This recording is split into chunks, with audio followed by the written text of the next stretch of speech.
സ്വാഗതം. സംസ്ഥാനത്ത് റേഷൻ വ്യാപാരികൾ തുടങ്ങിയ സമരം പിൻവലിച്ചു.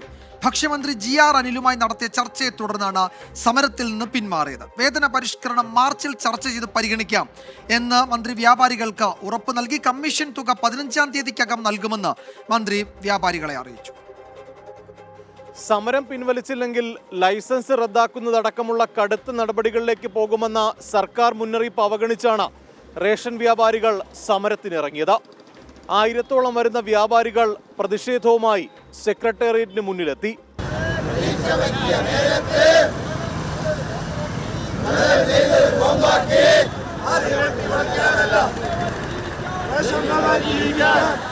റേഷൻ വ്യാപാരികൾ സമരം തുടങ്ങി മണിക്കൂറുകൾക്കകം സർക്കാരിന്റെ അനുനയ നീക്കം. സമരം എത്രയും വേഗം അവസാനിപ്പിക്കണമെന്ന് മുഖ്യമന്ത്രി പറഞ്ഞതോടെ ഭക്ഷ്യമന്ത്രി നേരിട്ട് വ്യാപാരികളെ ചർച്ചയ്ക്ക് വിളിച്ചു. LDF കൺവീനർ TP രാമകൃഷ്ണനും സമരം അവസാനിപ്പിക്കണമെന്ന് വ്യാപാരികളോട് ആവശ്യപ്പെട്ടു. വ്യാപാരികൾ ഉന്നയിച്ച ആവശ്യങ്ങളിൽ അനുകൂല തീരുമാനമുണ്ടാകുമെന്ന് മന്ത്രി ഉറപ്പ് നൽകി. കമ്മീഷൻ തുക കൂട്ടുന്നതിൽ മാർച്ച് മാസം അന്തിമ തീരുമാനമെന്ന് മന്ത്രി GR അനിൽ. കമ്മീഷൻ പരിഷ്കരണവുമായി ബന്ധപ്പെട്ട ചർച്ചകൾ മാർച്ചിൽ ആരംഭിക്കാമെന്ന് പറഞ്ഞു. എത്രയും വേഗത്തിൽ അത് പൂർത്തിയാക്കാം. അർഹമായിട്ടുള്ള വർധനവ് എന്താണോ എന്ന് ആ ചർച്ചയിൽ ഉയർന്നു വരുന്നത് അത് നടപ്പാക്കാൻ ആവശ്യമായ നടപടി സ്വീകരിക്കാമെന്ന് പറഞ്ഞിട്ടുണ്ട്.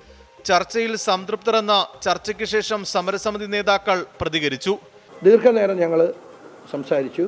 അതിൻ്റെ അടിസ്ഥാനത്തിൽ ഗവൺമെൻറ്റിൻ്റെ ഭാഗത്തുനിന്ന് ഇന്നലെ വരെ ഇല്ലാത്ത ഒരു പുതുക്കിയ നിലപാടിന്ന് പ്രഖ്യാപിക്കപ്പെട്ടിട്ടുണ്ട്. അത് ഞങ്ങൾക്ക് ലഭിച്ചുകൊണ്ടിരിക്കുന്ന പരിമിതമായിട്ടുള്ള വേതനം, ആ വേതനം എല്ലാ മാസവും തൊട്ടടുത്ത മാസം 15-ാം തീയതിക്കകത്ത് നൽകാം എന്ന് സർക്കാർ ഉറപ്പ് നൽകിയിട്ടുണ്ട്. ഇപ്പോൾ 2 മാസത്തിലേറെ കുടിശ്ശിക ഉള്ള സമയമാണ്. എന്നാൽ ഇനി മുതൽ അടുത്ത മാസം 15-ാം തീയതിക്കകത്ത് ആ വേതനം വിതരണം നടത്താം എന്ന് സമ്മതിച്ചിട്ടുണ്ട്. ഭക്ഷ്യമന്ത്രിയുടെ വാശിയാണ് സമരത്തിലേക്ക് നയിച്ചതെന്ന് സമരസമിതി നേതാവ് ജോണി നെല്ലൂർ. മാർച്ച് മാസം ആദ്യം നിങ്ങളുമായി ചർച്ച ചെയ്യാം, എത്രയും പെട്ടെന്ന് അതിൽ തീരുമാനമെടുക്കാം എന്ന് അദ്ദേഹം പറയുകയുണ്ടായി. ഈ തീരുമാനം അദ്ദേഹം കഴിഞ്ഞ ചർച്ചയിൽ പറഞ്ഞിരുന്നെങ്കിൽ ഞങ്ങൾ ഈ സമരത്തിലേക്ക് പോകില്ലായിരുന്നു.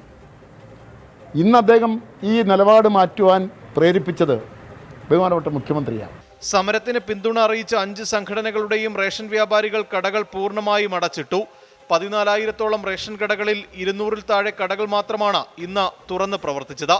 നാളെയോടെ അടുത്ത മാസത്തേക്കുള്ള ഭക്ഷ്യധാന്യങ്ങൾ റേഷൻ കടകളിൽ എത്തിക്കും. MG പ്രതീഷ്, 24, തിരുവനന്തപുരം. റേഷൻ വ്യാപാരികൾ സമരം പിൻവലിച്ചതിനെ സ്വാഗതം ചെയ്യുകയാണ് പൊതുജനം. എന്നാൽ റേഷൻ വ്യാപാരികളെ പിന്തുണയ്ക്കുന്നവരുമുണ്ട്. സമരത്തെക്കുറിച്ച് ജനങ്ങൾക്ക് പറയാനുള്ളത് എന്താണെന്ന് നോക്കാം. പിന്നെ തീർച്ചയായിട്ടും ബാധിച്ചിട്ടില്ലേ. റേഷൻ കട അടച്ചു കഴിഞ്ഞാൽ സാധാരണക്കാരൻ എങ്ങനെയാണ് ജീവിക്കുക? ഇതുവരെ സമരത്തിലേക്ക് ഇറങ്ങി. എന്തിന്റെയാണ് സമരമെന്ന് നമുക്ക് കറക്റ്റായിട്ട് അറിയത്തൊന്നുമില്ല. അവരുടേതായ ആവശ്യങ്ങൾക്ക് വേണ്ടി സമരം ചെയ്യാണ്ട് പിന്നെ നമ്മുടെ നാട്ടിൽ എന്താ ചെയ്യാൻ പറ്റുക?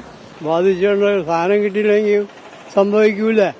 റേഷൻ കിട്ടിയാലേ ജീവിക്കാൻ പറ്റും. അത് കൂടുതൽ പൈസ കൊടുത്ത് കടയിൽ നിന്ന് വാങ്ങണം. അത് ഇങ്ങനെയുള്ള സമരങ്ങളൊക്കെ ഒഴിവാക്കണം. എല്ലാം ജനങ്ങൾക്കുള്ള ബുദ്ധിമുട്ട് ഒഴിവാക്കണം. ജനങ്ങളെ ബാധിച്ചില്ല എന്ന് ഞാൻ പറയുന്നില്ല. പക്ഷെ എന്ന് വെച്ചാൽ അവർക്ക് കിട്ടേണ്ട സംഭവങ്ങൾ അവർക്ക് കിട്ടേണ്ടതല്ലേ. പിന്നെ തീർച്ചയായിട്ടും റേഷൻ കട ഉടമകളുടെ ആവശ്യം ന്യായമാണ്. അവർക്ക് കിട്ടാനുള്ളത് കിട്ടണം, അത് നൽകണം.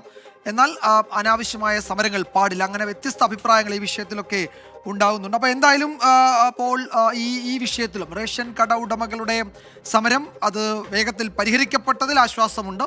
ആ സമരത്തിലേക്ക് പോകാതെ തന്നെ ആ പ്രശ്നം പരിഹരിക്കണമായിരുന്നു എന്ന് അഭിപ്രായപ്പെടുന്നവരുമുണ്ട്. എന്തായാലും പൊതുജനം ഈ വിഷയത്തിലും വളരെ സജീവമായി പ്രതികരിക്കുന്നുണ്ട്. നമ്മുടെ കമന്റ് ബോക്സിലും അത്തരം പ്രതികരണങ്ങൾ വരുന്നുണ്ട്.